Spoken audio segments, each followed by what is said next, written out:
సంక్షేమ పథకాల మీద మీ ఒపీనియన్ ఏంటి? అసలు వైఎస్ఆర్సీపీ కరెక్ట్ గా వేస్తున్నాడు డబ్బులు. ఎవరి ఇంట్లో ఎన్ని నోట్లు ఉన్నాయి చూసి మరీ వేస్తున్నారు. ప్లానింగ్ మంచి జగన్ గారి. నాకైతే మళ్ళీ జగన్ గారు రావాలనే కోరిక ఉంది. మండుతున్నట్టుంది. నాశనం అయిపోతారు. మనం సరదాగా పైన చూడొచ్చు. జగన్ గారు అలా చూస్తున్నాడు, నేను కూడా అలా చూస్తాను. సీఎం కాకపోయినా కూడా.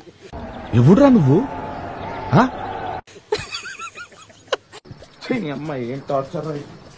రాజకీయంగా మాట్లాడలేదు. కొడాలి నానిని, ఆ పేరు నానిని, వంశీని, శనగలమ్మి కూడా అండి అతను. శనగలమ్ముతాడండి అతను. చూసాను 2-3 సార్లు నెల్లూరులో. అనిల్ యాదవ్ భలే బలి బసులు చేసాడు. తిట్టమని ఏ కులానికి ఆ కులానికి తిట్టమని చెప్పి వాళ్ళ ఇంటికాడ కూర్చోబెట్టాడు పాపం. ఏంటి పరిస్థితి ఏమి అర్థం అవట్లేదు వాళ్ళకి. రోడ్లు అవి చూస్తే జనాలకు అర్థమైపోద్ది కదండి. రోడ్లు కానీ లేకపోతే అభివృద్ధి పథకాలు కానీ. ఇంకో కొత్తది వచ్చిందండి ఇప్పుడు. పూతరేగు రోడ్డు అంటండి. బెంగళూరులో తయారవుతుందండి పూతరేగు రోడ్డు అని. మాకు వేస్తున్నారండి. అక్కడ వదిలితే ఇక్కడికి వచ్చేస్తుంది దొల్లుకుంటాను. రోడ్డు అని కొత్త సిస్టమ్ వచ్చిందండి.